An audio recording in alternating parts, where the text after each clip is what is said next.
So today what we're going to be working on is saving Salila's turtle.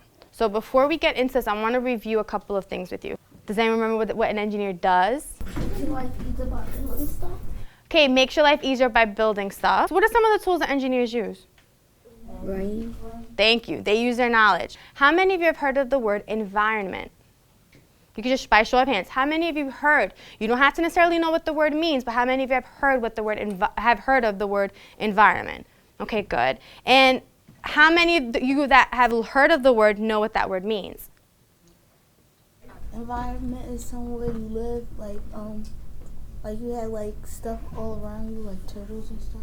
Okay, so we have turtles and stuff, so it's kind of things all around you. So what we're going to do is we're looking at an environmental engineer and how they actually help solve problems in an environment. Okay, they look at the environment in certain areas, figure out what a problem is, and try to solve it. So what we're going to do is we're going to read a story called Saving Salila's Turtle. This is an environmental engineering story, and this story takes place in India. How many of you have seen a water filter? Water. Like Terrell said, it's something that cleans the water. How many have ever seen it? They got it in the faucet. So they have it in the faucet. Sometimes they have it. No, we didn't make a water filter. We made the cell membrane, which is good because you're thinking it has the same idea. Something has to travel through certain materials. But what does a water filter do? And what does that mean? Cleans the dirt out. Good. It helps clean the water. Why do you think it's important to have clean water? Because, like, if you drink dirty water, it's not good for you. Okay, if you drink dirty water, it's not good for you. It could have bacteria in it. It could have bacteria and germs in it. You could get sick. You could get sick. Is it just us that could get sick? No, every animal. Animals could get sick, right? Do you think plants could grow with dirty water?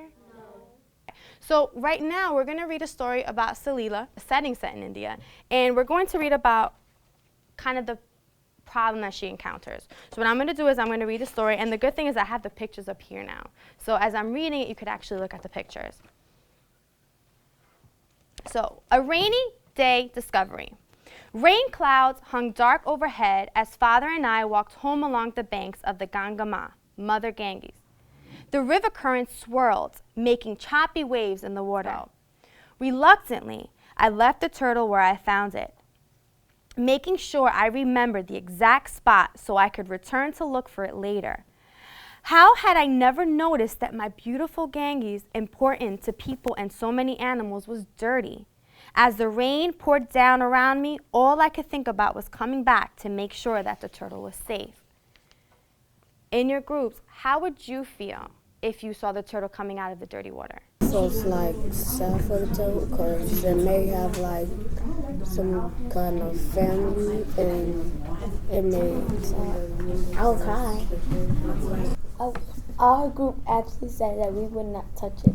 Okay, so we have a group that said they would pick it up. Someone in the group said they would pick it up and put it somewhere else. Another group said they wouldn't touch it. Now, interesting, why wouldn't you touch it? Because it's slimy and covered in oil. Slimy and covered in oil. Okay, I want you guys to keep that in mind. Geraldi? And because like they said that the water was filled with oil and like it was dirty, so if you would touch the frog that was in the water, you would probably get the turtle. Mm-hmm. You would probably get like sick or contaminated or something. Okay, so we have maybe you could get sick and contaminated because of the actual oil in the water. All right. Now, for those of you who said you would pick it up and put it somewhere else, why would you do that? So the turtle won't die. So the what? Turtle won't die. So the turtle wouldn't die. Sebastian? It'll be in a cleaner environment. So it could be in a cleaner environment. Now, I think we mentioned this with another story that we read. Would it be fair or safe to take an animal out of its habitat or out of its environment? No. So I have a lot of you who said that they would take the turtle and put it somewhere else, but would that be safe, actually better for the turtle? No. I have a couple people say yes or no. No, because, it's their environment. They would be sick if they were taken away. Or yes, because it's better than staying in dirty water. So we're going to continue reading to see what Salila actually does. I wouldn't think that it would be bad to take the turtle at its actually habitat. But if you if the water is dirty, you can actually put the turtle in different water, clean water. Maybe putting the turtle in clean water. Okay, so now you guys are thinking. I want you to keep that in mind. Okay, all these ideas that you guys are coming up with and these thoughts, I want you to keep that in mind. I knew my mother would be able to help. She knows a lot about the water in our country because she's an environmental engineer. It is important to help the environment and the animals who live in it, Father said. But what would we have done with the turtle? I could keep the turtle in a tank, a big tank, so it would have plenty of room to crawl and swim. Oh, I know, I said, clapping my hands together. I can clean some water from the Ganges and use it to fill a tank.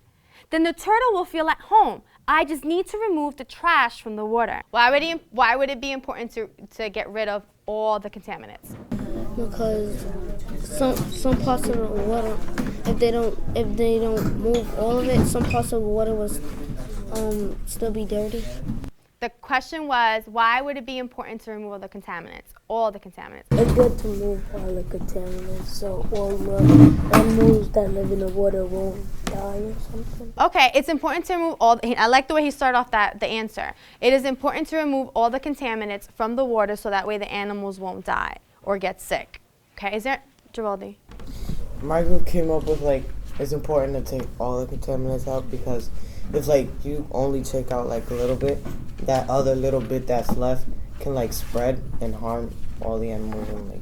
Okay, so even if you take out part of it, the other part that's left could spread and harm all the other animals. Like when you swim in the water, you don't know if it's swimming, and when you splash, they go to people's face and their mouth. Okay, so it could actually spread. So necessarily just in the water, it could spread outside of the water. Okay, good.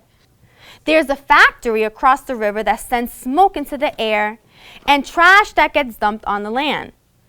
Both of these things could pollute the water. That's true, Father said. In order to make our water cleaner, we really need to think of ways to stop all types of pollution. But this is kind of reviewing where do you think, certain pollutions come from and how maybe we could solve it, just to kind of get your brain thinking. In the story, Saving Salila's Turtle, many types of pollution are mentioned. In the boxes below, fill in the source of each type of pollution.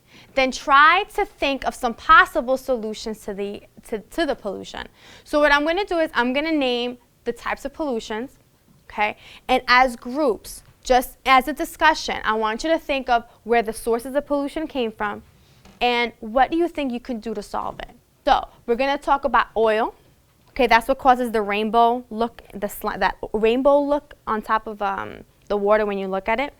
Then there's smoke, soap, dirt and twigs, and bacteria. When they say like stuff that contaminates the water, how come soap is in there? If like, don't you use soap to like clean yourself and like soap is supposed to clean all the other stuff? That's a good idea, but soap is used to clean us. It's not saying it's clean the water.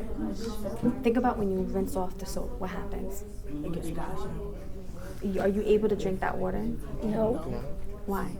because it's Because dirty. it's dirt. What does it have? Yeah. Dirt. It Yeah. has your dirt, but what else does it have? Bacteria. What does it have? Bubbles. Bubbles from where? Dirt. Soap. Okay, so what do you think soap has? Chemicals, right? Let's see. For oil, where do you think the oil came from? What do you think is the source? It came from like oil boats or something. From boats, maybe boats leaking oil. You know how cars sometimes crash off the bridge? Okay, so maybe cars, maybe not necessarily that extent to where they're crashing off the bridge, but sometimes cars do leak, like the oil tanks leak. What are some things that we could do to solve? What did your group come up with? And I want you to just give me one per group. Like stop driving boats in the water with it. Okay, sometimes maybe just stop traffic, stop boat traffic.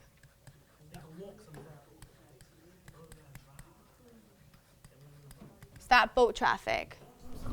Bring everybody together to help clean up. Maybe kind of get a crew together to clean up. So now the important thing was differently, how is it? We thought of different ways to clean, we thought of different ways to stop the pollution. Now we're going to finish one more chapter in the story. I want to identify something before we continue. What is the problem that Salila is facing? The water dirty that she don't want it to die. Thank you. So she came across a turtle that's in the Ganges River, and the water is very dirty. She doesn't want the water to die, okay? I mean, the turtle to die. I know, the turtle to die. So remember, because even though we're talking about Salila and her turtle, we are going to be doing a design challenge using, please tell me, remember what process? Engineering design. Excellent, beautiful. You just made me feel so much better. The engineering design process. So we already identified the problem, okay? What do you think is the step that Salila kind of has already done? Okay, elaborate. I want a little bit more. Get permission from my mom. She got permission, but she's asking questions, okay? She's asking what the problem is. She's asking, what can I do? What should I do, right? To help the turtle. To help the turtle. Okay, so now we're gonna kind of continue to see what she does. In many cities, people have their water cleaned at a purification plant before it comes through pipes to their homes. Contaminants like dirt, twigs, and microbes are removed with filters, and then a chemical called chlorine is added to kill any of the microbes that are left.